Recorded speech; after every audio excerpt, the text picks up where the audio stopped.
그런 것까지 이제 바벨론 군대들이 와서 수색해서 그냥 마치 두더지 잡아내는 모양으로 잡아내고 있는 거예요. 예. 그러니까 완전히 요 3절에 나오는 모습은 국가적으로 얼마나 총체적으로 지금 어려움을 당하고 있는가 하는 것을 보여주는 내용이고요. 4절은 이제 이스라엘의 어떤 종교적으로 얼마나 황폐화되었나 하는 것을 보여줍니다. 특별히 요 4절에 보면 시온의 도로라는 말이 나옵니다. 보통 시온 하면은 뭘 얘기하는 것이냐 하면 언약궤가 있는 곳, 성소가 있는 곳, 혹은 성전이 있는 곳을 시온이라고 얘기를 합니다. 그러니까 하나님의 그 지성소가 있는 곳이 시온이야. 근데 과거에는 이 예루살렘에 그 지금 뭐 법궤가 안치되어 있고 성전이 있고 이러니까는 이스라엘 백성들은 반드시 의무적으로 이스라엘의 남자들은 1년에 3차씩 성소에 나가서 하나님 앞에 자기를 보이도록 되어 있었어요. 예물을 들고 나와서. 자, 그래서 이 절기 때가 되면 북쪽 지방 갈릴리 지역, 뭐 스불론 납달리 지역 이런 지역에서도 절기를 지키러들 다 남쪽으로 월남을 해. 또 남쪽에 있었던 사람들 또 북으로 오고. 그래가지고 이 시온의 대로가 절기 때가 되면 그냥 뻑적지근하고 사람들이 와글와글하고 이랬다 이 말이에요. 근데 지금은 어떻게 되었냐? 절기가 됐는데도 개미 새끼 한 마리 안 다니는 거야. 썰렁하고 시온의 도로가 처량하고, 그리고 절기가 되었음에도 불구하고 아무도 성전이 다 부서졌는데 뭐 와봐야 뭘 어쩌겠단 말이야. 그리고 모든 성문이 황적하며, 자, 그러다 보니까 제사장들은 절기 때 제사를 드려야 될 거 아니에요. 근데 인간들이 안 오는데 무슨 제사를 지내. 그렇잖아요. 목사님이 예배 시간에 예배를 드리려고 하는데 성도가 아무도 안 와서 혼자서 이렇게 서 있어. 그러다가 어느 날 아무도 안 오니까 이제 혼자서 찬송 부르고 기도합시다. 혼자서 이러는 경우가 있잖아. 저도 그 비슷한 경험을 해봤거든요. 새벽 예배를 보는데 아무도 안 온 거야. 나는 왔는데. 뭐 그럴 수 있잖아요. 이민교회에서. 새벽 기도 누가 뭐 이렇게 많이 옵니까? 그러다 보니까 어느 날은 또 뭔 일이 있었는지 그나마 열심히 나오던 사람도 안 나오는 날이 있거든. 그러면 혼자서 뻘쭘하게 서 있으면 그것처럼 썰렁하고 참 그런 일이 없어요. 근데 차라리 또 아무도 아예 안 오면 좀 일찍 혼자서 끝내고 갈 텐데 한 사람만 달랑 왔다. 이것도 이것도 안 할 수도 없고 할 수도 없고 이제 뭐 또 이런 경우가 생겨요. 그러니 제사장들도 이게 지금 얼마나 한심하겠어. 절기는 됐는데 절기의 제사는 드려야 되겠는데 사람은 없고 한숨은 푹푹 나오고 뭐 이런 거야.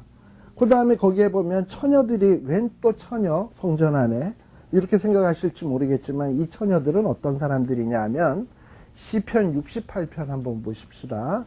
시편 68편 25절.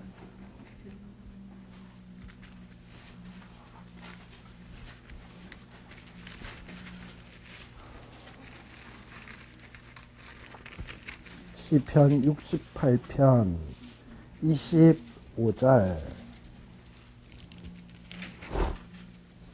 거기에 보면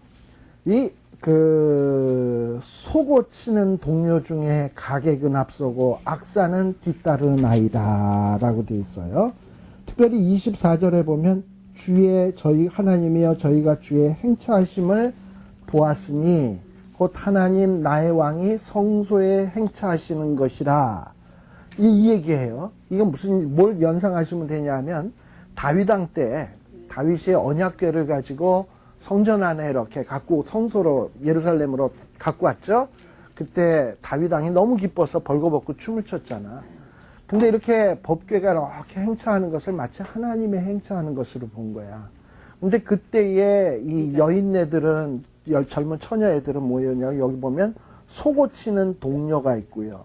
막 북을 치는 젊은 그 처녀애들이 있고, 또 누가 있냐, 가객, 노래 부르는 사람, 또 악사, 뭐 이런 사람들이 뒤따르면서 춤을 치며 북을 치며 막 이러면서 하나님 납신다 이러고서 나가는 어떤 이런 행차야. 근데 보통 이스라엘의 절기 때에 보통 이렇게 어떤 하나님이 예루살렘에 입성한다라는 어떤 이런 생각을 하면서 이스라엘 백성들이 이런 축제 행렬 같은 걸 하거든. 근데 그때에 이런 젊은 처녀들, 이 성전에서 봉사하는 젊은 청처녀들이 막 이런 일들을 했었는데, 뭐 사람이 와야지 뭐. 그러니까 뻘쭘하게 처녀들도 이제 뭐 손가락만 쪽쪽 빨고 있고, 이거 해야 돼, 말아야 돼, 이 북을 쳐야 돼, 말아야 돼, 근심하고. 그리고 저도 곤고를 받았도다. 저도는 누구냐 하면 아까 4절 제 첫 단어 시온이에요. 시온도 곤고를 받았다. 제사장들은 탄식하고 또 성전에 속한 여러 처녀들은 근심을 하고 시온은 이 성소가 곤고를 받았어요. 아까 우리 예레미야 52장에 보았습니다만 성전이 불에 탔잖아. 불에 타고 부서지고. 자, 이렇게 돼버린 거예요. 자, 그 다음에 또 5절에 보게 되면 5절에 보면 또 어떤 얘기가 나오냐. 또 이스라엘 백성들은 이 언약대로 하나님 앞에 심판을 받습니다.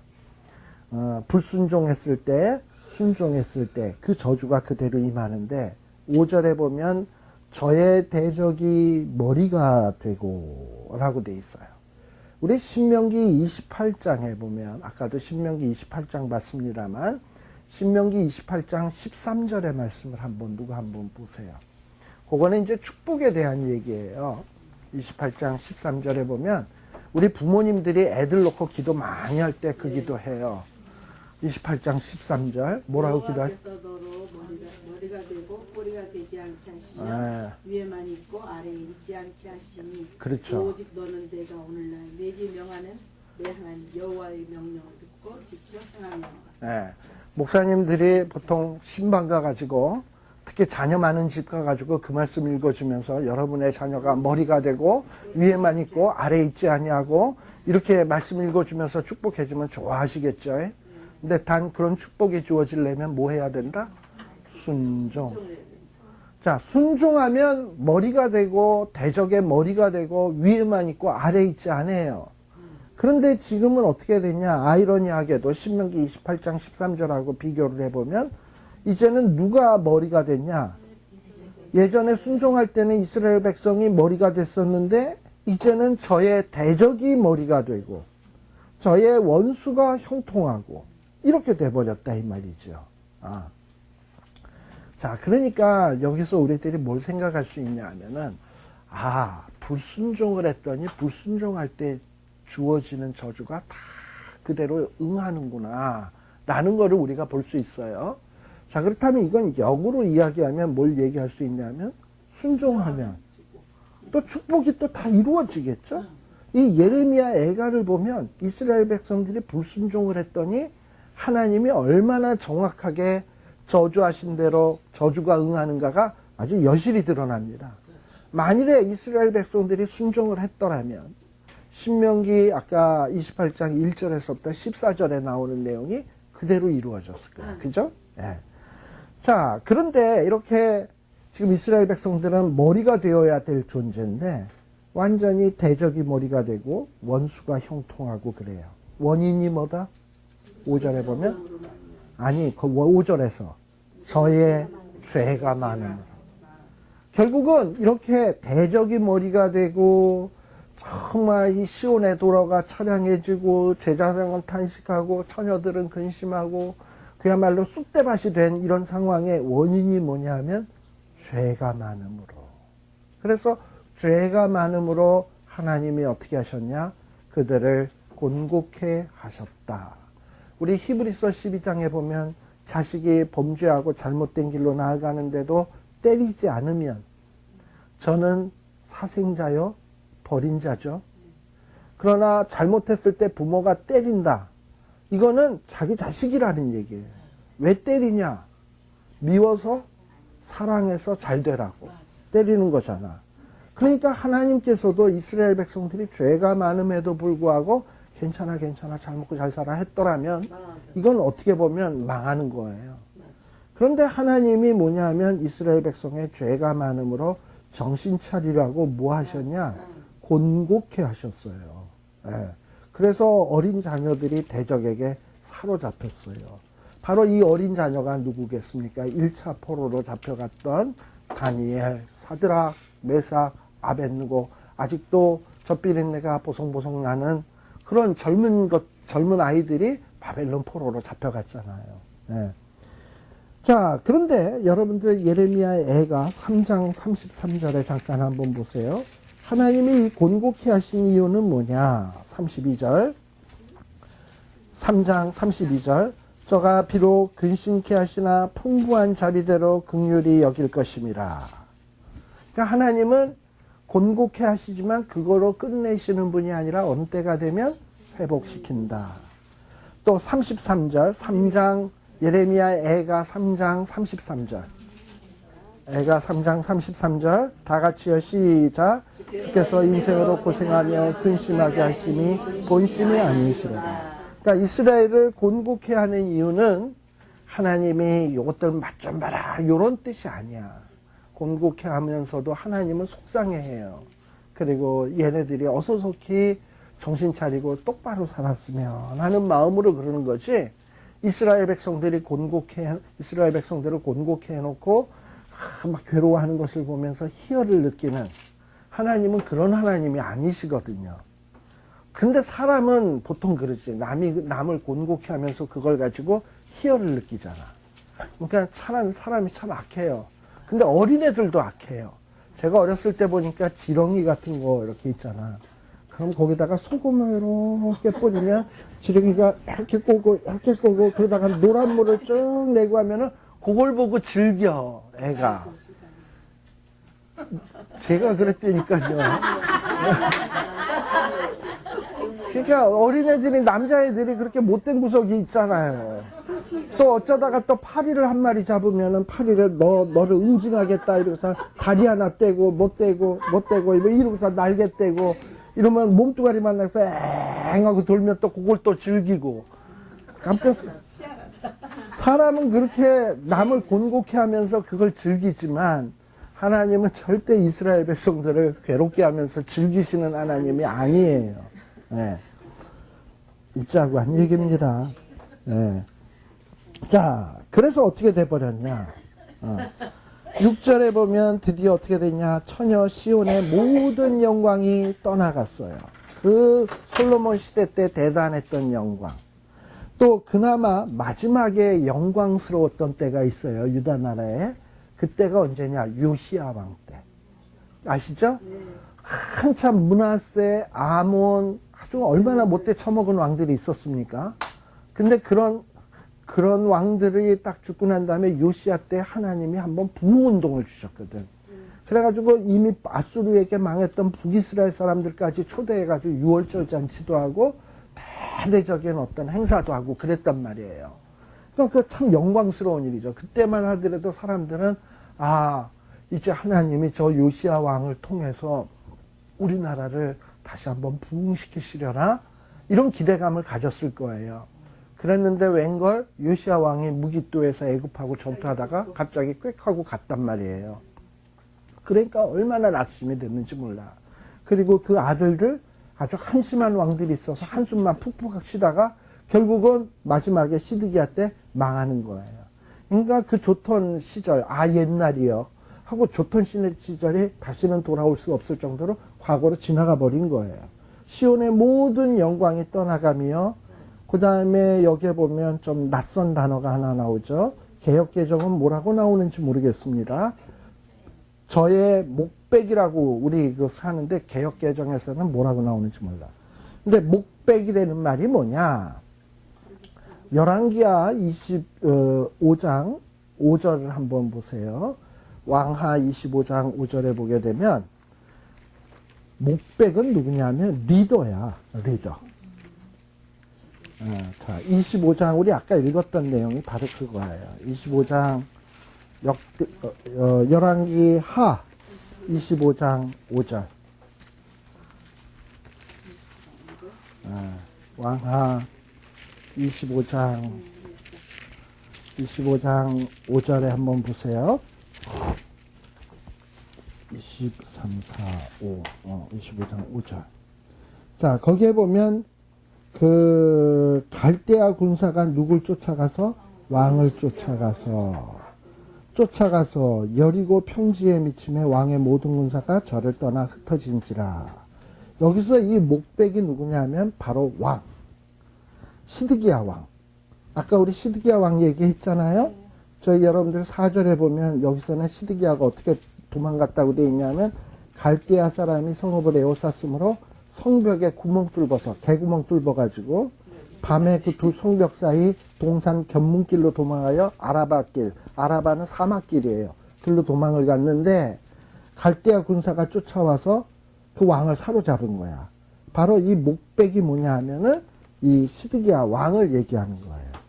자, 그런데 이 시드기야 왕이 어떻게 됐냐? 꼴을 찾지 못한 사슴이, 꼴을 찾지 못했으니까 먹은 게 하나도 없는 사슴이죠? 그런 사슴이 도망갈 때 뭔 힘이 있겠어? 비틀비틀거리면서 도망가겠지? 그러니까 꼴을 찾지 못한 사슴이 쫓는 자 앞에서 뭐 같다? 힘없이 달린 같도다. 이런 식으로 달렸으니까 시드기야가 붙들렸지. 아시겠죠? 그러니까는 뭔가 시드기야가 도망가는 모습도 이 예레미야랑 애가랑 관련을 시켜보면 마치 그림 보듯이 이렇게 보여진단 말이죠. 그래서 힘없이는 달린다 하다가 딱 해서 붙들림을 당한 거야. 그리고 이제 붙들림을 당하니까 아까 시드기야 왕은 아들들이 죽임을 당하고 자기는 눈 뽑히고 이런 치욕스러운 모습이 어디 있습니까? 그래서 예루살렘이 환난과 군박을 당하는 날에 옛날의 모든 즐거움을 생각하며 뭐 환난 당할 때 옛날 생각하면 뭐래? 이미 버스 떠났는데. 그죠? 자, 그래서 그 생각해 봐야 뭐 다시는 돌아오지 않잖아요. 자, 그리고 백성이 대적의 손에 빠지나 아무도 도와주지 않아. 또 대적들은 보고 그 황적함을 비웃는도다. 황적함 또 이것도 굉장히 또 어려운 얘기죠. 황적함은 어떤 뜻이냐면 완전히 끝장났음을 얘기하는 거예요. 완전히 끝장났음을 비웃는도다라는 거예요. 다시 말하면 이스라엘 백성, 바벨론 군대 같은 사람이 이랬겠지. 야, 니들이 하나님이 너를 도우실 거 아니냐? 하나님한테 부르짖어봐. 막 이러고 비웃을 거 아니에요. 그럼 그런 얘기예요. 지금 막 그러니까 너희도 너가 어떻게 이렇게 됐냐? 근데 이런 고통을 누구도 당했는 줄 알아요? 우리 예수님. 네가 하나님의 아들이냐? 네가 진짜 하나님이냐? 한번 내려와 봐라. 그래서 막 비웃잖아. 정말 이런 비웃음을 당하는 거예요. 그리고 8절 이하에 보게 되면 예루살렘이 뭐 했다? 크게 범죄함으로. 자, 이 크게 범죄란 하나님 앞에 범죄한 것이죠. 하나님 앞에 범죄함으로 뭐같이 되었다? 불결한 자같이 되니. 지금 여기 우리말 성경에는 불결한 자 같이라는 말이 있습니다만 원래는 히브리어에는 같이라는 말이 없어요. 그러니까 예루살렘이 크게 범죄함으로 뭐가 되었다? 불결한 자가 되니. 불결한 자가 되니. 특히 이 불결한 자란 어떤 자냐? 우리 레위기에 보면 문둥병, 유출병 뭐 이런 사람들 보면은 성 안에 들이지 아니하고 격리하잖아요. 그리고 문둥병자들은 어떻게 하냐면 누구 건강한 사람들이 오면 물러가라. 자기 문둥이라고 신용을 해야 돼요. 안 그러면 그 문둥이는 문둥병을 감춘 게 돼가지고 징벌을 받게 돼 있어요. 문둥병자는 나는 문둥병자다라는 걸 표현하게 돼 있어. 그럼 사람들이 그 문둥병자를 보면 막 한 경우는 돌을 쫓으면서 나가라고 막 내쫓기도 하고. 여러분들 배너 영화 보셨어요? 네, 거기에 보면 문둥병자들은 따로 나와서 어디 산속 동굴 같은 그 근처에서 살고 있잖아. 그게 불결한 자들의 모임인 거야. 아니, 우리 어렸을 때 지금 문둥병자 소록도에가 격리 수용했잖아요. 그것처럼 지금 마치 예루살렘이 크게 범죄함으로 어떤 자가 되었냐? 문둥병자 같이 아주 저주받은 자, 불결한 자, 더러운 자처럼 되었다는 거야. 그러다 보니까 전에 높이던 모든 자가, 전에 높이던 모든 자란 누구냐면 그 간신배 같은 사람 있잖아. 당신은 참 훌륭해요. 참 훌륭해요. 이스라엘 보고 당신네 나라 참 좋아 좋아 이러고서는 칭찬하던 자들이 이제는 뭐하냐? 이전에는 열심히 높이더니만 이스라엘을 지금은 뭐하냐? 그 이스라엘 나라가 아주 뻘거벗은 모습을 보고 아주 그냥 아무것도 없게 된 것을 보고 어떻게 업신여기고 물러간다 이 말이죠. 그러면 이전에도 막 칭송했던 이유는 뭐예요? 그때는 뭔가 얻어먹을 게 있을 것 같으니까 그랬던 거지.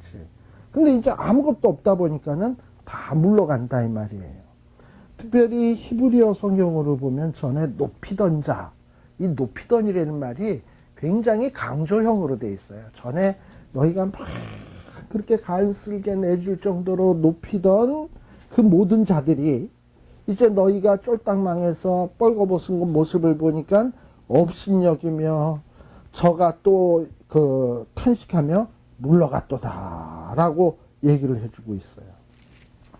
자, 그러니 이게 얼마나 참 그 씁쓸할까요? 그죠? 우리 그 한국 속담에도 이런 거 있잖아.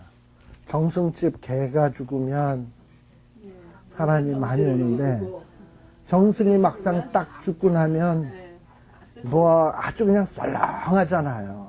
그랬을 때 뭘 느끼냐면 권력의 무상함, 뭐 이런 걸 느끼면서 이게 인간관계인가 아주 씁쓸함을 느끼잖아요. 그러니까 이스라엘 나라도 이전에는 이스라엘 나라가 든든히 써 있을 때는 그냥 간슬개를 내줄 정도로 막 이러더니만 이스라엘 나라가 쫄딱 망하고 나니까 아무도 코빼기도 들여다보지 않는 거야. 또 9절에 보면 또 무슨 얘기냐. 저의 더러움이 그 치마에 있으나 결국을 생각지 아니하며 라고 돼 있어요. 이 더러움이 치마에 있다라는 얘기는 무엇이냐. 보통 우리 여자분들은 치마를 잘 입죠. 어떤 집안에서 뭘 이렇게 갖고 있다가 누가 딱 오면 숨길 때가 마땅치 않을 때 제일 숨기기 용이한 곳이 어디입니까? 치마속. 제일 그렇게 하기가 쉽잖아. 치마속. 그러니까 그렇지만은 그 치마가 확 돌쳐질 때는 어떻게 해야 될까? 다 탈로가 나는 거죠. 네. 여러분들 예레미야 13장 한번 보세요. 예레미야 13장 22절.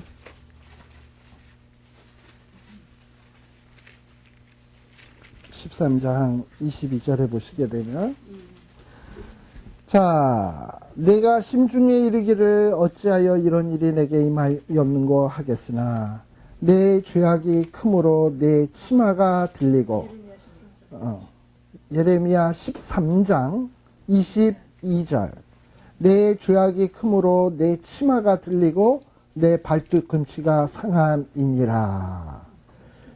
그러니까 뭐냐면 이스라엘 백성들이 그동안에는 죄 안 친 척하고 치마 속에다가 죄를 넣어놨단 말이지. 근데 이 죄가 점점 커지고 많아지다 보니까 이게 죄가 쓰머니 삐져나오고 치마에 들쳐졌단 말이에요. 뭐 이게 얼마나 창피스러운 일이야. 그러니까는 이제 너 죄 없다 그러더니 죄 있잖아. 어디 보자 이러고서 확 들치면 완전히 수치가 드러나는 거잖아요. 지금 그런 얘기를 하는 거예요. 자, 이렇게 저희의 더러움이 지금 치마 속에 이렇게 숨겨져 있는데 이게 시간 문제거든요. 발견되는 거는. 근데 이 치마 속에 있는데도 이게 나중에 참 가리울 수 없는 상태가 오게 되면 그 수치스러운 게 드러나게 되고 창피를 당하게 되는 게 이게 마지막 당할 결국인데, 이 결국이라는 얘기는 무슨 얘기냐면 이 마지막 장래에 일어날 어떤 상황을 얘기하는 거예요. 그 결국을 생각지 아니함이여라고 돼 있어요. 자, 이렇게 감춰놓으면 안 드러날 줄 알지만은 나중에 드러나게 돼 있고, 드러나게 되면 그 장래에 당할 창피는 뻔한 일인데 사람이 그걸 생각지 못한다는 거야. 어리석어서.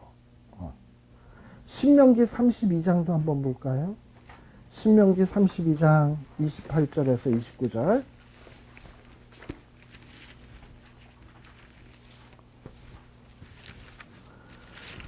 거기에도 보면 어떤 모세가 참 대단하신 분이야. 가만 보면 32장 28절 29절 자, 거기에 보면 28절에 보면 그들은 뭐가 없다?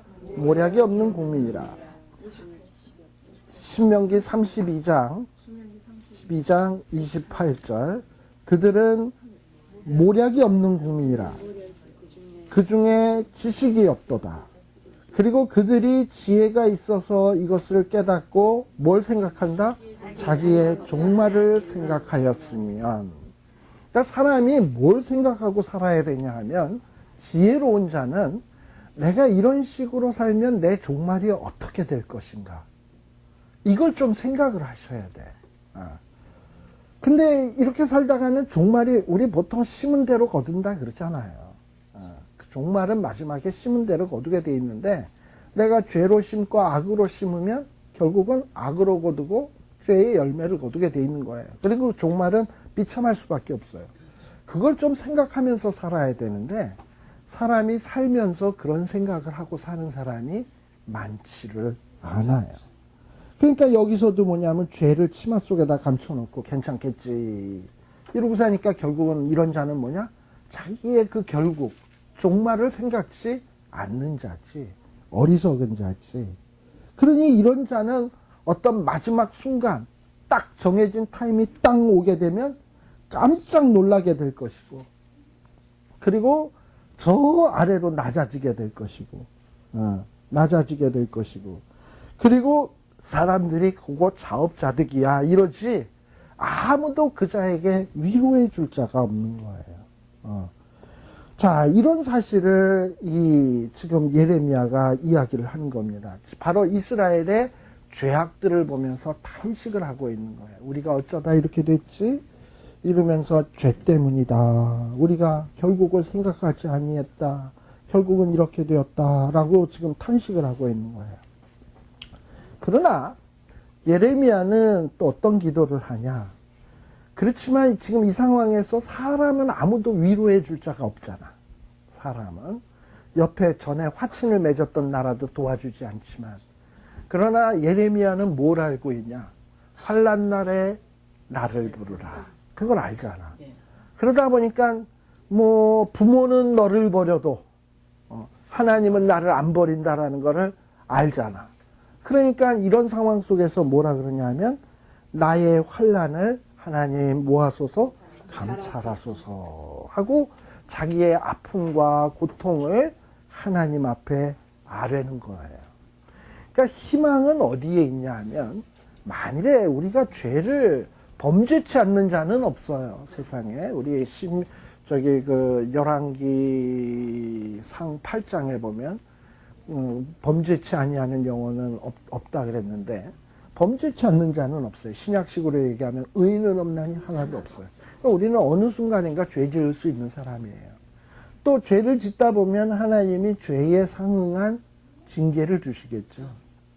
근데 그 징계를 받아서 환난을 당하게 되면 꼭 기억해야 될 게 있어요. 뭐냐 하면 하나님은 나를 다시 회복시킬 수 있다. 그걸 생각을 하고 하나님을 바라보는 거예요. 그래서 여기에도 보면 하나님 정말 우리들이 범죄해서 이런 처참한 상황이 되었지만 우리가 당하고 있는 환난을 좀 낱낱이 워치아웃 좀 해주세요 하고 지금 이야기하고 있는 거죠.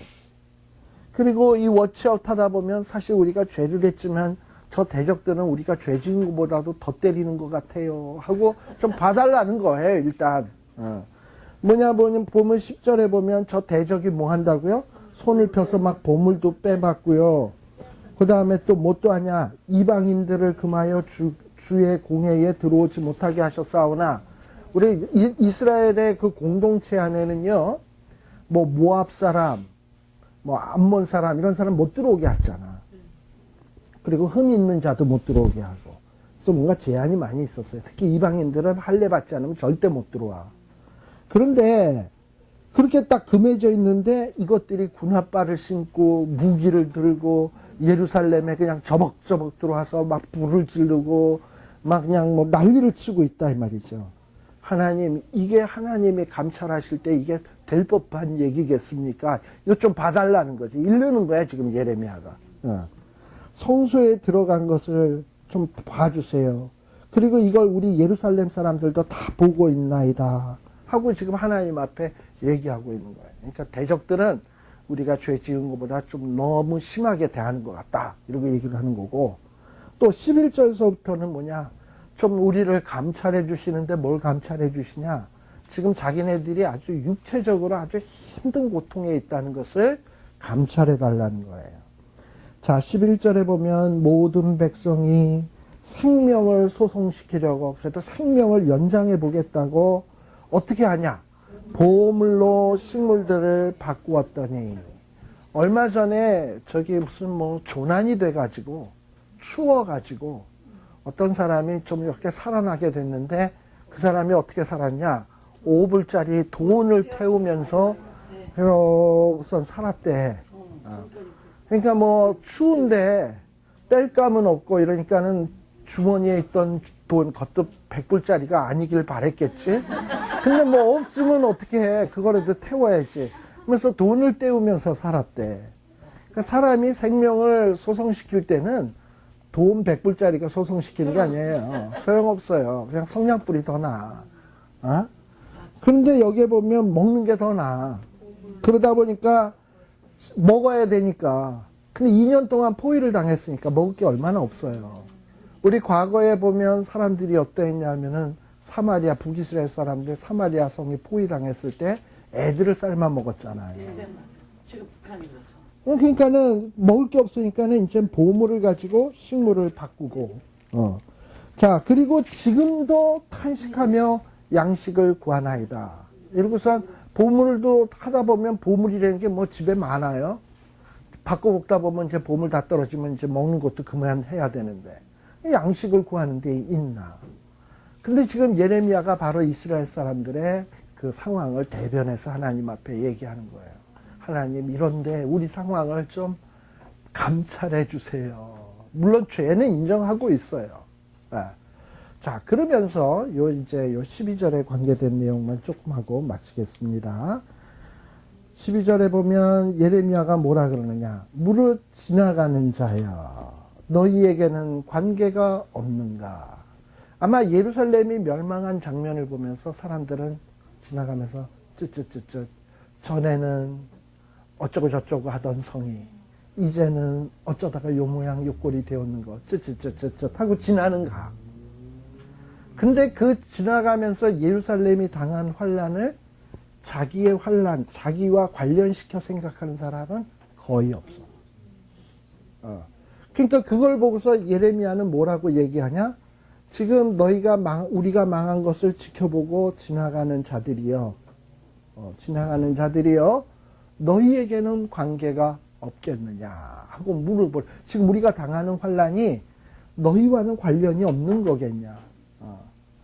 즉 어쩌면 이 말은 이 말일 수도 있어요. 성경을 보면서 우리는 예레미야의 가를 보면서 아유 진짜 이스라엘 백성들이 그 죄 짓더니만 진짜 신명기 28장의 저주가 그대로 임했네.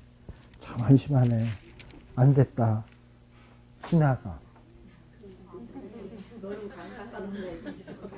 그리고 지나가. 그러면 예레미야는 잠깐 웨이트. 지나가는 자여, 너는 관계없는가? 이게 지금 얘기하는 거예요. 아시겠어요? 예. 지나가는 자여, 너희에게는 관계가 없는가?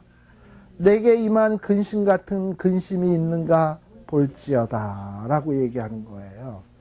즉 우리는 어찌해야 되느냐, 어떤 마음을 가져야 되냐 하면은, 어떤 성경을 보면서 그냥 휙 지나가면 안 돼. 이것이 나에게는 어떤 의미일까? 이런 부분에 대해서 좀 심각하게 고민을 해야 정말 그 말씀이 내 말씀이 될 수 있는 거예요. 그래서 예레미야는 일찍이 뭐라고 얘기했냐, 이스라엘 백성들에게. 죄를 심으면 멸망을 거둔다 라는 얘기를 일찍이 했어요. 그런 얘기가 어디 있냐, 예레미야 18장 한번 봅시다. 예레미야 18장 보게 되면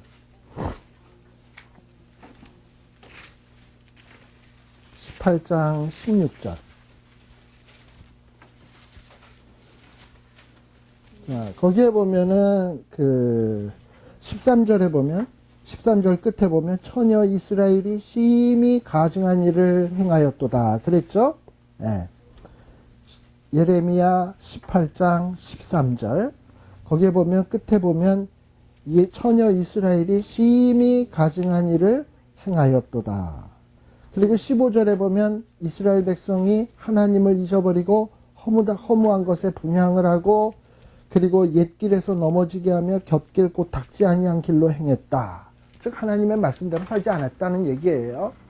자, 그래서 하나님이 어떻게 하겠다 이 얘기를 했냐면 16절에 보면 그들의 땅으로 이스라엘 백성들의 땅으로 놀랍고 영영한 치소가 되게 하리니 그리로 지나는 자마다 아까 지나가는 자여 얘기했죠?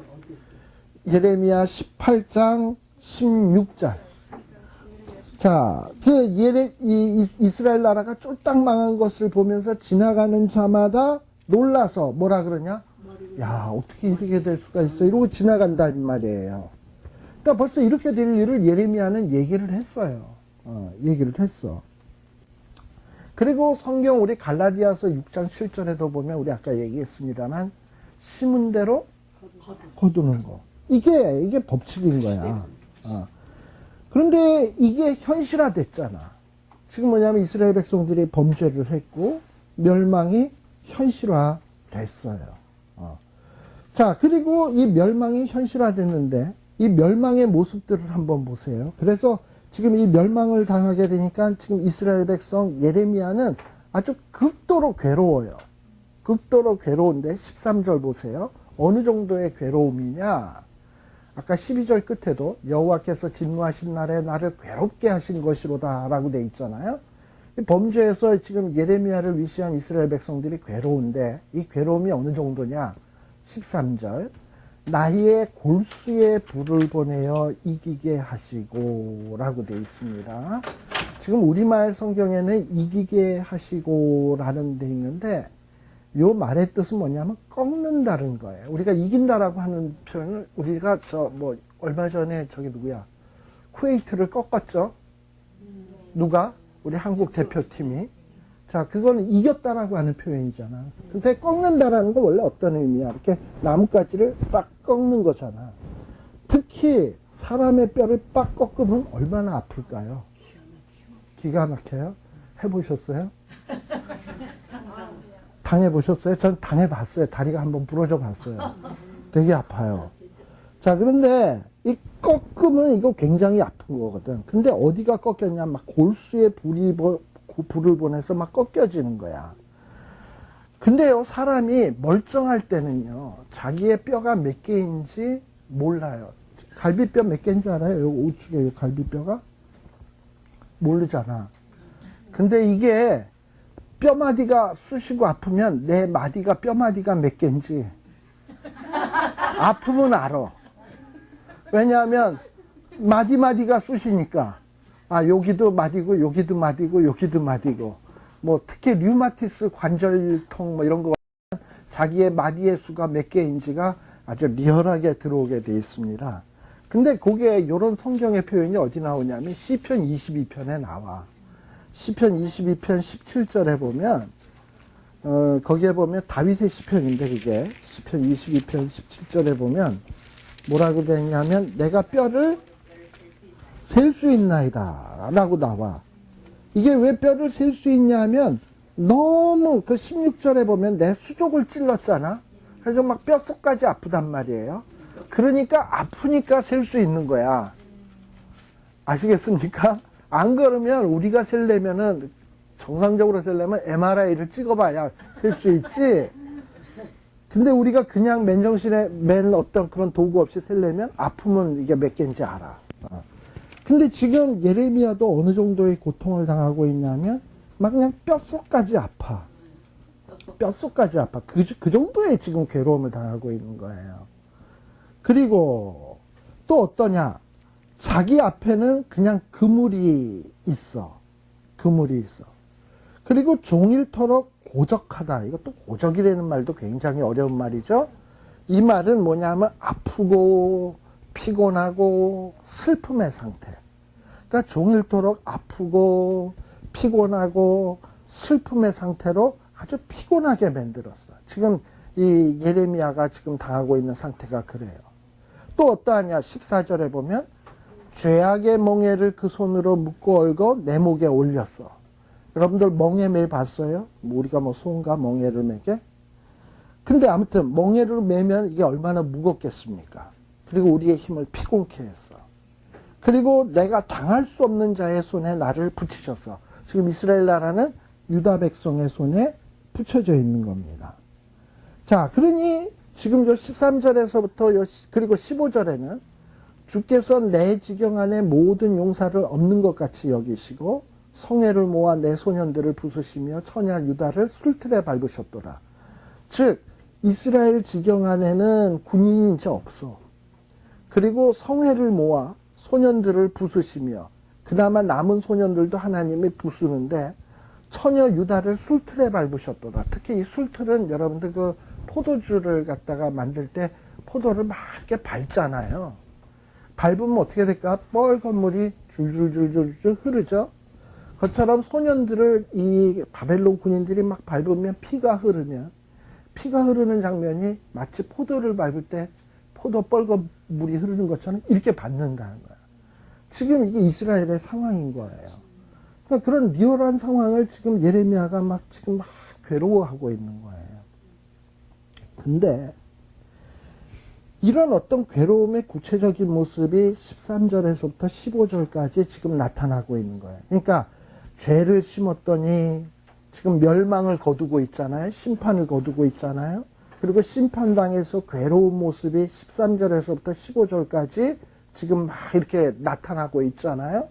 보여지고 있잖아요. 사실 죄를 심으면 애통으로 근심으로 거두게 돼 있어요.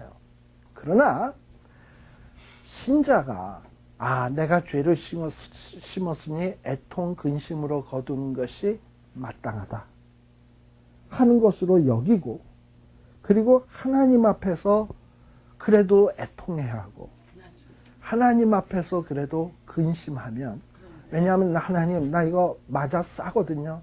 맞아요. 나 맞아 싸요. 이러고서 아파하더라도 하나님 근데 아프네요. 하나님 힘드네요. 근데 그러고서 그냥 하나님 앞에서 맞아 싼 줄은 알지만 그냥 하나님 앞에서 우는 거야. 그러면 그 애통 고통은 재앙이 아니에요. 축복으로 바뀌어져요. 그걸 어떻게 알 수 있냐면, 여러분들 그 야곱이라고 하는 사람 있잖아. 먼저 야곱보다는 다윗부터 얘기합시다. 다윗이라고 하는 사람은 밧세바와 사건으로 인해서 그 밧세바의 사건을 심었더니 압살롬의 배반, 신하들의 배반, 그리고 쫓겨다니는 신세, 정말 처참한 열매로 거두게 되었어요. 근데 이 처참한 열매를 거두면서도 다윗은 뭐라고 하고 다녔냐? 누가 자기를 향해서 저주할 때 신하들이 저거 죽여버릴까요? 시므이가 그랬을 때 가만두어라, 가만두어라. 저가 마땅한 말을 했다. 이러고선 그대로 다 받아들이잖아. 자기가 잘못한 것으로. 그리고 내가 지금 고통당하는 것은 하나님 앞에 범죄했기 때문이다 라는 것을 인정하고, 울어도 하나님을 바라보며 울고 울어도 성소를 바라보며 울었거든요. 그래서 다윗이 어떻게 되냐? 훌륭한 하나님의 마음에 합한 자가 된 거예요. 그래서 제가 볼 때는 다윗이 그 신앙이 성숙할 수 있었던 것은 뭐 골리앗 때려부시고 그 다음에 뭐 이렇게 승승장구할 때 신앙이 자랐다기보다는 어쩌면 나락으로 떨어져서 맞으면서 눈물 흘리면서 성소 바라보면서 그러면서 그 과정 속에서 다윗의 신앙이 성숙을 했다. 이게 훨씬 더 큰 것 같아, 그 성숙이. 그리고 여러분들 사도 바울 아시죠? 사도 바울도 사울 시절에는 얼마나 못된 것으로 심은 자입니까? 예수 믿는 사람 정말 도시락 싸갖고 쫓아다니면서 잡아 죽이러 다녔던 사람 아니에요. 결국은 그는 그로 인해서 다메섹에서 정말 이를 형용할 수 없는 빛을 보고 일평생 눈이 안 좋아가지고 육체의 가시를 달고 다녔어요. 심지어는 아마 근데 그 육체의 가시가 생겼을 때 무슨 생각했을까? 내가 못된 짓 했으니 나는 이것도 싸 이랬겠지. 그러나 자기가 로마서도 써야 되고 데살로니가전서도 써야 되고 빌립보서도 써야 되는데 이게 안 보여. 누가 내게 불러줘가면서 쓸래니 이게 제대로 쓰고 있나 답답도 해. 그래서 하나님 앞에 하나님 내 이 육체의 가시를 내게서 물리쳐 주옵소서 간절히 기도했는데 하나님은 맨날 내 은혜가 내게 족하도다 이러고서 응답을 안 해주셔. 그리고 사도 바울은 남한테 기도하면 병이 쑥쑥 나. 근데 자기를 놓고서 기도를 하면 안 나. 얼마나 답답해. 그러나 그런 어떤 그 갈등 속에서 하나님을 의지하게 되고 하나님을 바라보다 보니까 그의 믿음이 빛나는 믿음으로 성숙될 수 있었던 거예요. 때로는 우리가 범죄함으로 인해서 하나님 앞에 큰 고통을 당할 수 있어요. 근데 그 고통을 고통으로만 끝나지 아니하고 축복으로 바꿀 수 있는 방법이 있다니까. 그건 뭐냐? 하나님이 주신 고통을 달게 받는 거예요. 그리고 하나님의 주신 고통을 하나님 앞에서 받으면서 그 앞에서 눈물 흘리고 그 앞에서 힘들다고 얘기하고 그 앞에서 하나님 앞에 의지를 하게 되면 하나님이 그 죄 대신 화관을 바꿔주시는 거예요. 그러면서 바울이 그랬고 또 야곱도 그래. 야곱도 보면 험악한 세월을 보냈잖아요. 근데 이 야곱도 보면은 그의 신앙이 성숙해진 때가 언제냐? 그런 환란을 통해서야. 환란을 통해서 디나가 강간을 당하지를 않나? 아들놈 새끼들이 나가서 그냥 살인을 하지를 않나? 그런 거를 통해서 야곱이 가슴이 아파가지고 그거 뒤돌아보니까는 이건 지가 받아도 싸거든. 왜냐하면 예전에 베델에다가 성소 짓겠다 해놓고서 까맣게 입고 살았거든. 그래가지고 나중에 베델로 올라가자. 그리고서 자기의 가족들을 데리고 올라가서 회개하고 이러면서 그의 신앙이 다듬어지면서 훗날에 참 이렇게 믿음의 조상이 될 수 있었던 거예요. 우리가 살다 보면 왜 고난이 없겠습니까? 아마 우리의 남은 인생 속에서도 늘 평안한 날만 있겠습니까? 그죠? 그러나 어떨 때는 그것이 육신의 질병일 수도 있는 것이고 비즈니스의 고통일 수도 있는 것이고 자식에 대한 고통일 수도 있어요. 그러나 그런 고통을 당할 때 곰곰이 한번 생각을 해보세요. 첫째는 죄 때문일 거예요.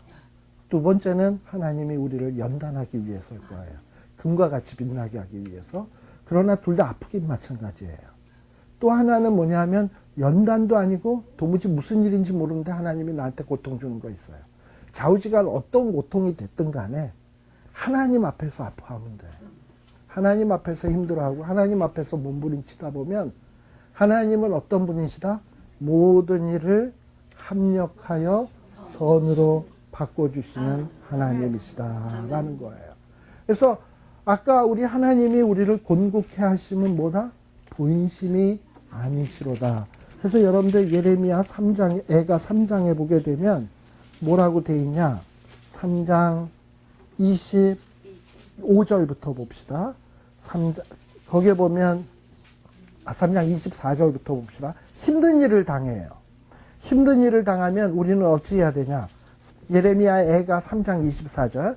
우리의 심령에 이르기를 누가 여호와는 나의 기업이시다. 그러므로 내가 누굴 바란다? 한 저를 바라겠다. 그리고 25절에 보면 근데 하나님이 즉각 고통을 풀어주는 건 아니에요. 내가 바라본다고. 어떨 땐 내가 당할 만치 당하도록 냅두신다고. 그러나 하나님이 나에게 고통당할 만큼 당하도록 이렇게 하시는 데는 이유가 있을 거 아니에요. 그렇게 생각을 하고 어떻게 해야 되냐? 기다려야 돼. 하나님 아직도 제가 더 맞아야 되나 보죠? 더 맞아야죠. 뭐 어쩌겠습니까? 그게 좋으면 맞아야죠. 그리고 기다리는 거야. 그러나 아버지 좀 자비를 긍휼을 잊지 마소서 하고 하나님 앞에 또 구하는 거야. 그러면 하나님이 뭐 하신다? 기다리는 자에게는 결국엔 뭐 하냐? 선을 베풀어. 그래서 사람이 어떻게 해야 돼? 여호와의 구원을 바라고 잠잠히 기다림이 좋도다. 근데 사람들은 되게 어떻게 하냐면 조금 고통이 오면 어떻게 내가 여태까지 하나님을 섬기고 헌금도 얼마를 하고 11조도 하고 봉사도 얼마큼 했는데 나 이게 이런 시련을 줄 수 있냐. 내가 이제 교회 다니는 거 고려하겠다. 헌금하는 것도 고려하겠다. 뭐 이제 이런 식으로 나오잖아요. 촐싹거리고. 그러면 안 된다 이 말이에요. 힘든 일을 당하면 하나님이 뭔가 이유가 있겠지. 내가 지금 이해는 안 돼도. 그리고 그냥 괜히 원망, 불평 쏟아놓지 말고 이 딱 담을 거 하나님 좌우당간 이해는 안 되지만 하나님의 뭔 뜻이 있겠지요. 기다리겠습니다. 하고 기다리는 거야. 참 이거 힘든 일이에요. 그죠? 그러나 성숙한 신앙인이라면 이렇게 돼야 돼. 또 27절에도 뭐라고 되어 있냐면 사람이 젊었을 때에, 젊을 때라는 건 언제냐면 힘 있을 때거든. 하나님이 힘이 없는 자에게는 고통도 안 줘. 하나님은 뭐라고요? 감당할 만한 시험을 주신다 그랬잖아. 그러니까 감당할 만한 때에 감당할 만한 시험 주는 거예요. 그러니까 내가 좀 젊었을 때는 감당할 것도 많겠지. 그러니까 하나님 시련도 많이 줄 수 있어요. 그런데 그때 하나님이 주시는 멍에를 잠잠히 기다리고 매는 것. 이게 좋다 이 말이에요. 참 이게 쉽지 않은 얘기입니다만 우리들이 마음에 이렇게 담으시고 다음 시간에는 우리가 어디서부터 보냐 하면은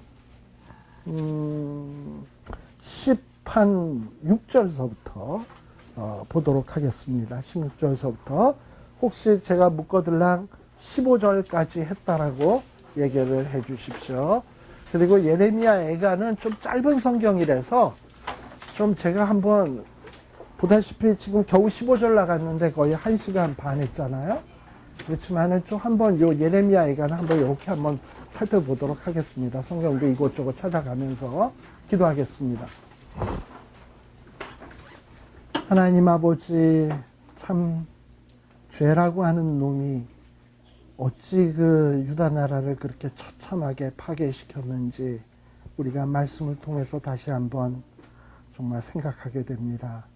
하나님 아버지, 그러나 이 말씀을 지나가게 하지 말아 주시옵소서. 정말 이 말씀을 붙들고 나 역시 하나님 앞에 온전히 바로 서지 못하면 정말 처참한 하나님의 언약의 징계가 있다라는 사실을 기억하게 하여 주시고 정말 하나님의 말씀대로 살기를 힘쓰며 하나님이 주신 소명을 감당하기에 힘쓰는 저희들 되게 하여 주시옵소서. 하나님 아버지, 우리 한국의 교계와 또 이 시대의 한인 교회를 바라볼 때 참으로 유다 말기의 이런 안타까운 모습들도 많이 보게 됩니다. 하나님 아버지, 이 상태로 계속된다면 우리 역시 유다처럼 비참한 결과를 초래할 수밖에 없사오니 이제 나라를 위하여, 교회를 위하여, 우리 형제자매들을 위하여 기도할 수 있는 저희들 되게 하여 주시고 말씀을 통하여 우리들이 먼저 깨고 아직도 잠들어 있는 영혼들을 깨우는 이러한 저희들 되게 하여 주시옵소서. 예수님 이름으로 기도드리옵나이다. 아멘. 마치겠습니다.